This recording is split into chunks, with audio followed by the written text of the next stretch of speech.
Donc pour réaliser la création que vous avez vue en introduction, ça va nécessiter peu de matériel.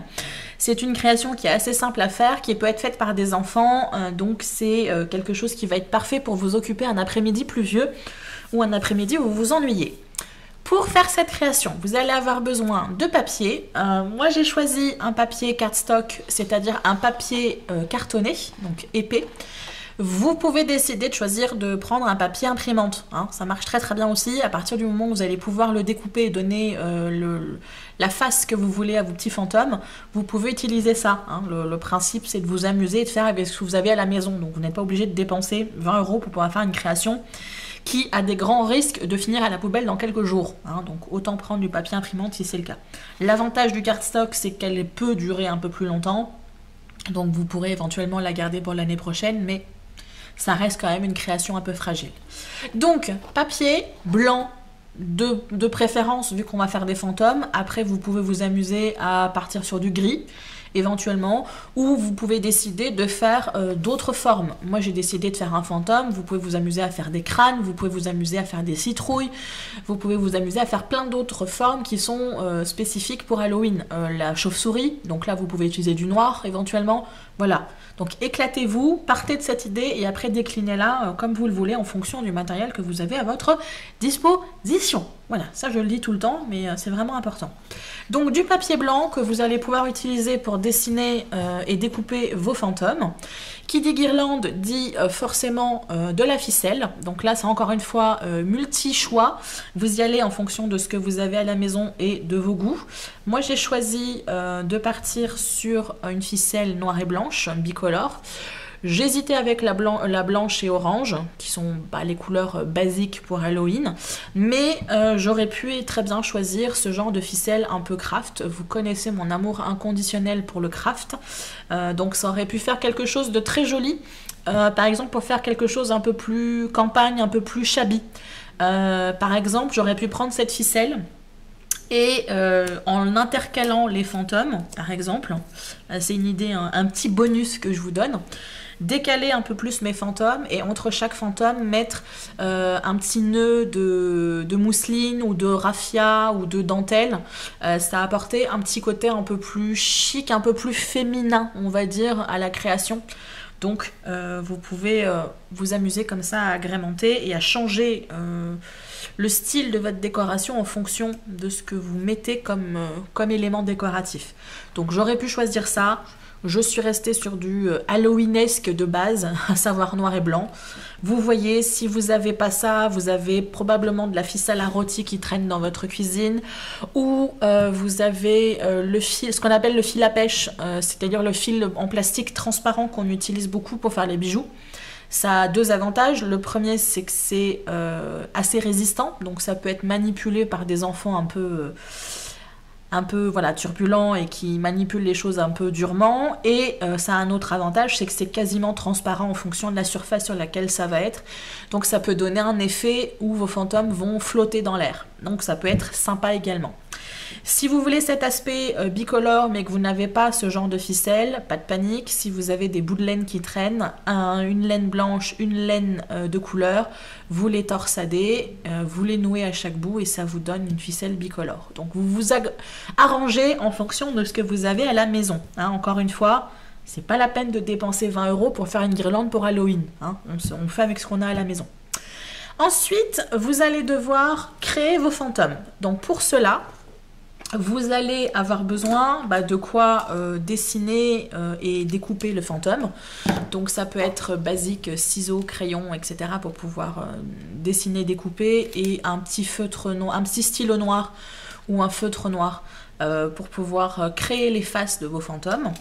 Moi, ce qui me concerne, j'ai décidé de me faire plaisir et de ressortir ma petite perfo chouette de chez Stampin' Up. C'est une perfo que j'ai depuis super longtemps et ça fait super longtemps que je ne l'ai pas sortie du placard.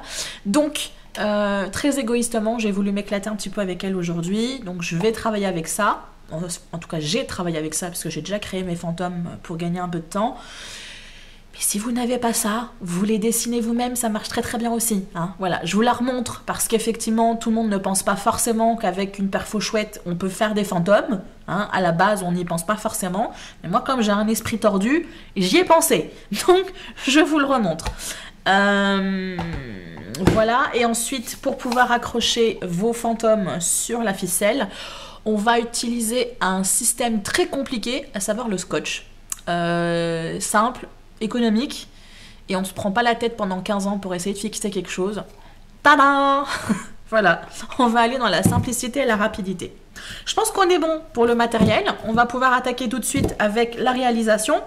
Donc, je récapitule, je ne sais pas si je vous l'ai dit, parce que j'ai filmé 3 fois déjà, donc je ne sais plus si je l'ai dit dans cette version-là, mais j'ai décidé de prendre une ficelle de 1 mètre. Le but pour moi c'est juste de décorer un petit coin de mon appartement, c'est pas de décorer à fond parce que voilà je suis toute seule et la poilue elle en a un peu rien à faire d'Halloween. Donc 1 mètre, pour la longueur de 1 mètre je pense que j'arriverai à caser à peu près une quinzaine de fantômes. Je vais voir sur le moment comment ça se passe, mais voilà, donc vous si vous décidez de faire une guirlande plus grande, bah vous doublez ou pas. Vous voyez à peu près. Pareil, hein, vous y allez un peu au feeling. Si vous avez plus de fantômes, ben, vous pourrez les disperser sur la table si vous faites un repas d'Halloween ou voilà, un petit goûter d'Halloween. Ça peut être sympa aussi d'avoir des petits fantômes qui se baladent. Ou sur les petits muffins, vous faites un petit fantôme sur un cure-dent, vous plantez sur un muffin. Ça vous fait une décoration également. Vous avez plein de bonus dans cette vidéo, vous avez vu? Donc, 1 mètre, à peu près 15 fantômes. Voilà, ça c'est ma base. On va réaliser les fantômes. Donc, première solution, vous n'avez pas la perfo Stampin' Up, absolument aucun problème par rapport à ça. Vous dessinez à main levée la forme de votre fantôme, la forme qui vous plaît. Donc là, vous voyez, je vous en ai fait 3. Moi, en ce qui me concerne, c'est des petits fantômes qui font pas peur. Voilà, j'avais pas envie d'avoir des fantômes qui fassent peur. Après, vous pouvez leur donner des formes plus effrayantes si vous le voulez. Des faces plus effrayantes aussi. Moi, je voulais que ce soit des petits fantômes que même s'ils font boue, on a juste envie de rigoler. Voyez, voilà. Donc, vous dessinez la forme que vous voulez et vous venez la découper par la suite. Si vous n'êtes pas forcément à l'aise dans le dessin, même si c'est une forme basique, vous en dessinez au moins un. Vous essayez d'en faire la forme qui vous convient le plus. Vous le découpez et ensuite, bah, vous le reportez X fois, le nombre de fois nécessaire pour pouvoir faire votre réalisation. Une fois que vous aurez découpé, on pourra attaquer la création de la face du fantôme. Mais avant, je voulais vous montrer rapidement donc la perfo Stampin' Up, comment pouvoir utiliser juste la forme chouette pour pouvoir faire un petit fantôme. Vous découpez une bande de 4 cm, il me semble. Oui, 4 cm de largeur. Et vous allez vous positionner juste sur le côté où il y a la chouette.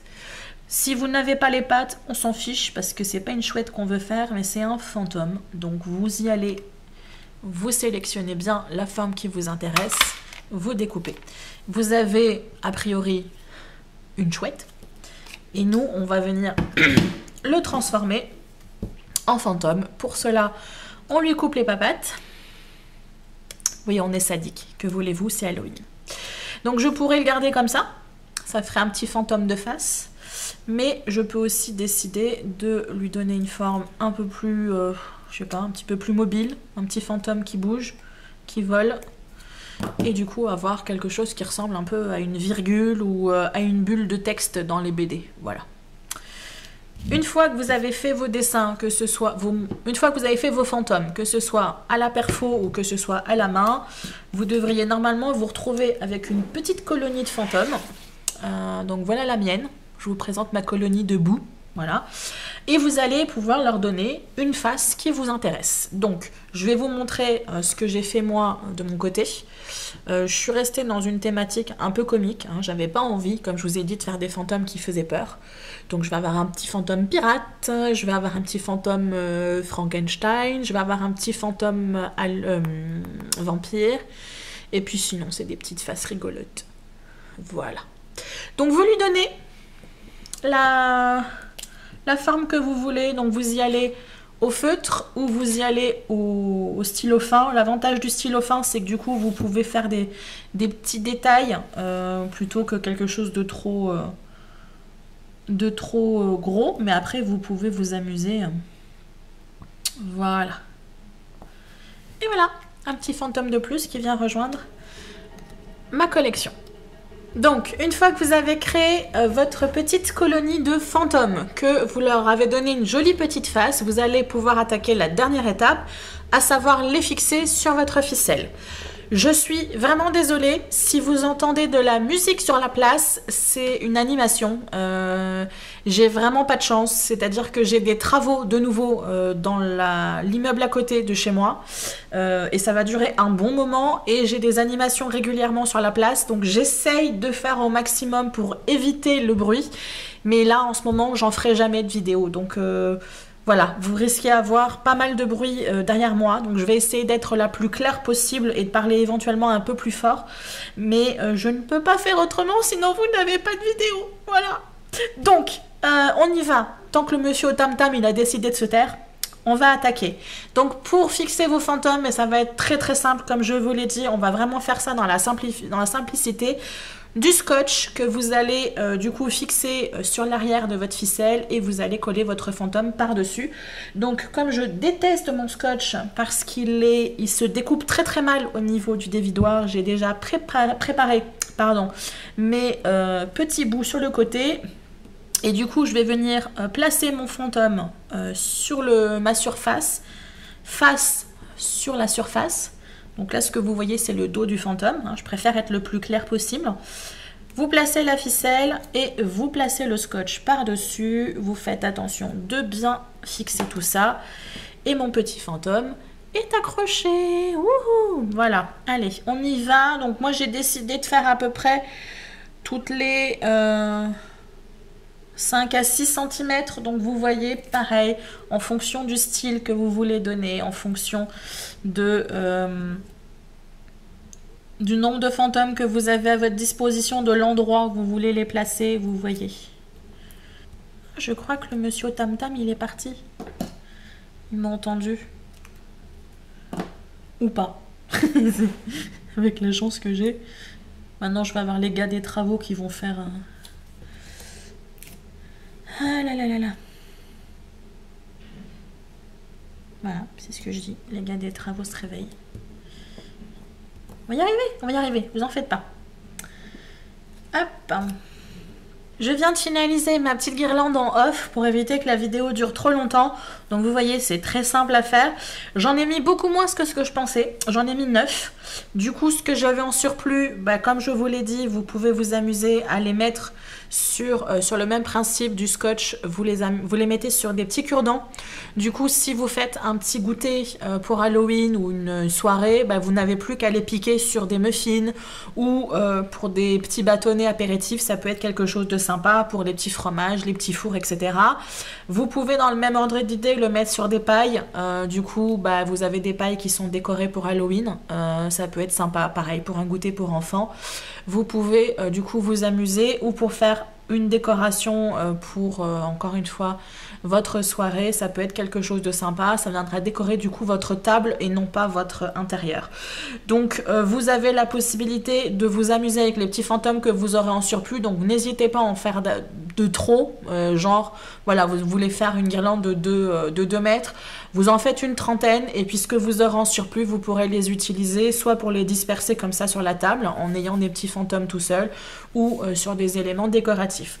Voilà, écoutez, je pense que je vais m'arrêter là. J'ai pas grand chose de plus à vous dire. Une petite réalisation toute mignonne, toute simple à faire qui peut être faite par des enfants et des adultes pour passer un bon moment ensemble. Quoi demander de plus, j'ai envie de dire. Alors sur ce, je vous dis à très très bientôt et d'ici là, faites attention à vous. Bye bye!